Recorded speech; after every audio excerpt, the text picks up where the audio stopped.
Hey everyone, welcome back. आज हम इस वीडियो में क्लास 9th का chapter number 11 that is surface area and volumes को स्टार्ट करेंगे। और इस चैप्टर के अंदर हमारे पास 4 एक्सरसाइजेज हैं और चारों की चारों एक्सरसाइज जो है वो कुछ फॉर्मूलाज पर बेस्ड हैं। ठीक है, तो अगर आपको फॉर्मूला आपको समझ में आ जाएगा, याद हो जाएगा, तो आप एक्सरसाइज जो है वो इजीली कवर अप कर पाओगे। आज हम इस वीडियो में इंट्रोडक्शन पार्ट करेंगे जिसमें हम सभी एक्सरसाइजेज के जितने भी फॉर्मूले हम यूज करेंगे वो सभी डिस्कस करेंगे और फिर नेक्स्ट वीडियो में हम एक्सरसाइज शुरू करेंगे। Without wasting our time let's begin with some introduction part. जो फर्स्ट है हमारे पास वो क्या है, surface area of right circular cone. But surface area जानने से पहले हमें पता होना चाहिए कि राइट सर्कुलर कोन क्या होता है।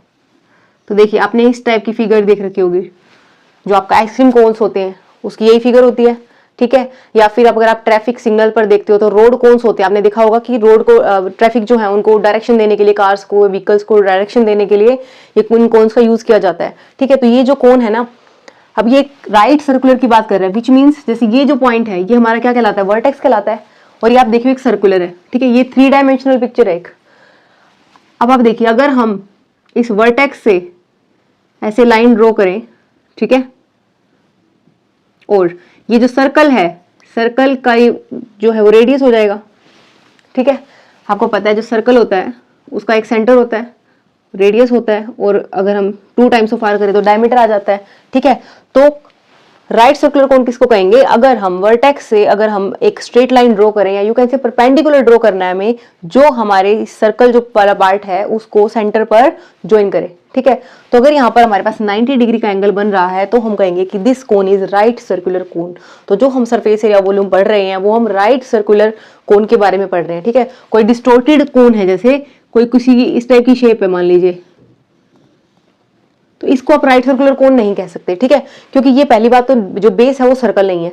ठीक है, दूसरी बात, अगर आप यहां से कोई लाइन ड्रॉ करते हो तो जब ये सर्कल ही नहीं है तो उसका सेंटर नहीं डिफाइन कर पाएंगे, तो हम 90 डिग्री एंगल नहीं बना पाएंगे। ठीक है, तो बेसिक सा जो कॉन्सेप्ट है वो अभी तक क्या समझ में आया हमें, जो भी हम अभी सरफेस एरिया या वॉल्यूम्स की बात करेंगे वो हम राइट सर्कुलर कोन की बात करेंगे। अब इसमें कुछ हमारे पास टर्म्स होती हैं, जैसे कि होती है L. L is slant height. ठीक है, इसको हम एल से डिनोट करते हैं। आप सभी को पता है जो रेडियस होता है वो आर से डिनोट किया जाता है।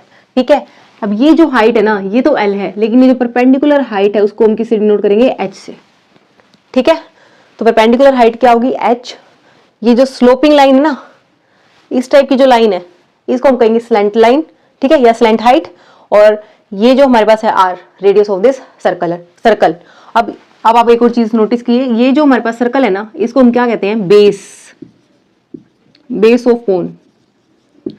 ठीक है, चलिए अब आते हैं हम इनका सरफेस एरिया निकालना। सरफेस एरिया 2 टाइप से निकलेगा, एक तो होता है कर्व्ड या उसको लेटरल भी बोल सकते हो, दूसरा होता है टोटल सरफेस एरिया। अब इससे क्या समझ में आएगा हमें, कर्व्ड सरफेस और टोटल में। जो कर्व्ड सरफेस है ना वो क्या है हमारे पास, सिर्फ आउटर जो है ना हमारे पास बाउंड्री वो। ठीक है, जैसे कि अगर हम सिर्फ ये बाउंड्री ले लेना तो वो तो होगा हमारे पास कर्व्ड सरफेस एरिया। बट अगर हम उसमें बेस को भी ऐड कर दें, ठीक है, कर्व्ड सरफेस एरिया प्लस ये जो बेस है हमारे पास, जो सर्कुलर बेस है उसको भी ऐड कर दे, तो हमारे पास क्या बनेगा, कर्व्ड प्लस दिस बेस। ठीक है, तो ये क्या देगा हमें, टोटल सरफेस एरिया। ठीक है, चलिए अब हम जो फॉर्मूलाज है वो राइट डाउन करते हैं।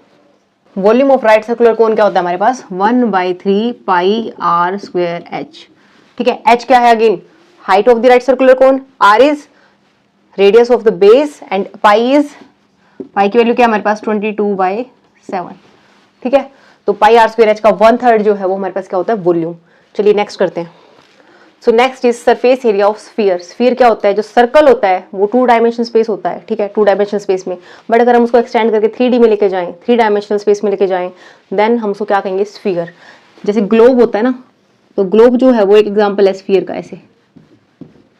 ठीक है, ये ऐसे 3 डायमेंशनल फिगर है, जैसे बॉल होती है। ठीक है, तो बॉल और जो ग्लोब है, जो आपके पास फुटबॉल होती है, वो इसके एग्जाम्पल्स है। ठीक है, तो अभी इसका जो टोटल सरफेस एरिया, इसका टोटल सरफेस एरिया ही होता है, वो कितना होता है हमारे पास, 4 pi R square. R again radius. ठीक है, R is a radius and pi is equal to 22/7। ठीक है, now next is surface area of hemisphere.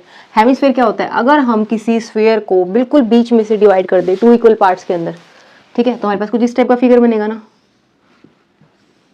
ये 3 डायमेंशनल फिगर इमेजिन करनी है आपको। ठीक है, सर्कल को हमने 2 इक्वल पार्ट्स में डिवाइड नहीं किया, ये हमने स्फीयर को इक्वल पार्ट्स में डिवाइड करे हैं, तो आपको 2 डायमेंशनल फिगर सोचनी है। तो जैसे देखिए यहाँ पर जो एक छोटा छोटा सर्कल आएगा ना, देखो इसको ऐसे भी ड्रॉ कर सकते हो आप।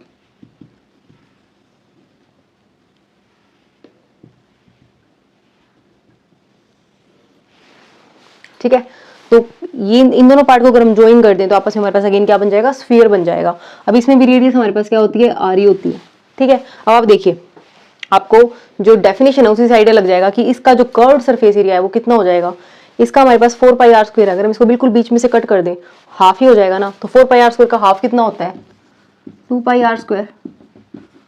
ठीक है, अब आता है टोटल सरफेस एरिया। तो जब भी हम टोटल सरफेस एरिया की बात करते हैं, हम उसमें जो बेस होता है उसको भी ऐड करते हैं। यहाँ पर बेस क्या है, देखिए यहाँ पर हमने टोटल क्यों निकाला था, क्योंकि यहाँ पर कोई बेस नहीं है। ठीक है, पूरा होल है एक, और ये क्या है हमारे पास, देखो अगर हम इसको कट करते हैं तो ये जो कर्व्ड पोर्शन है उसका तो आ गया 2 पाई आर स्क्वायर, बट ये देखो इनर भी तो है ना अंदर से। ठीक है, ये कितना है, सर्कल ही बनेगा ये भी अंदर, तो ये क्या है, पाई आर स्क्वायर होता है सर्कल का। तो हमें क्या करना पड़ेगा, 2 pi R square curved surface area plus circle का सरफेस एरिया कितना होता है, पाई आर स्क्वायर। तो 2 pi R square plus pi R square कितना आ गया हमारे पास, 3 पाई आर स्क्वायर। तो ये जो होता है हमारे पास, ये क्या होता है, total surface area of hemisphere. ठीक है, चलिए अब वो करते हैं volume.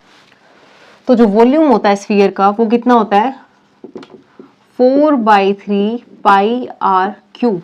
Are again radius, pi is 22/7। और अगर हम वॉल्यूम की बात करें किसका, हेमिस्फीयर का, हेमिस्फीयर का वॉल्यूम कितना होता है, इसके वॉल्यूम का हाफ, क्योंकि हमने बीच में से कट कर दिया ना, तो क्या आ जाएगा 2/3 पाई आर क्यूब। ठीक है, अब देखिए वॉल्यूम सरफेस एरिया। ठीक है, तो एरिया को हम ए से डिनोट करते हैं, और curved surface area, curved surface area, curved surface area को हम ऐसे डिनोट करेंगे, टोटल सरफेस एरिया को ऐसे डिनोट करेंगे। ठीक है, ये आपको याद रखना है।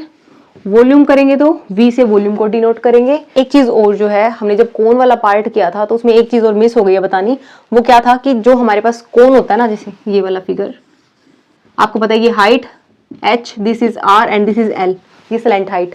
कभी कभी क्या होता है कि हमारे पास किसी इन तीनों में से 2 की वैल्यू पता होती है, थर्ड की वैल्यू नहीं पता होती, तो हम निकाल सकते हैं वैल्यू कैसे, हमारे पास एक फॉर्मूला होता है, रिलेशन होता है एल का जो स्क्वायर होता है वो किसके इक्वल होता है, h का स्क्वायर प्लस ऑफ r का स्क्वायर। तो ये हमारे पास है ना एक इक्वेशन है जिसकी हेल्प से अगर 2 वैल्यूज हमारे पास गिवन है तो हम थर्ड वैल्यू फाइंड आउट कर सकते हैं। और उसको आप क्या भी लिख सकते हो, L is equal to under the root of square root of h square plus r square. तो ये फॉर्मूला भी आप उसमें ऐड कर लीजिए। ठीक है, ये भी काफी इंपॉर्टेंट है और इसकी नीड होगी हमें। चलिए इस वीडियो को यही रैप अप करते हैं। ये बेसिक्स कंप्लीट हो गए आपके। आई रियली होप आपको ये वीडियो अच्छा लगा होगा और समझ में आया होगा। प्लीज ज्यादा से ज्यादा इस वीडियो को लाइक और शेयर कीजिए। मिलते हैं नए वीडियो में न्यू क्वेश्चंस के साथ। Take care, bye bye.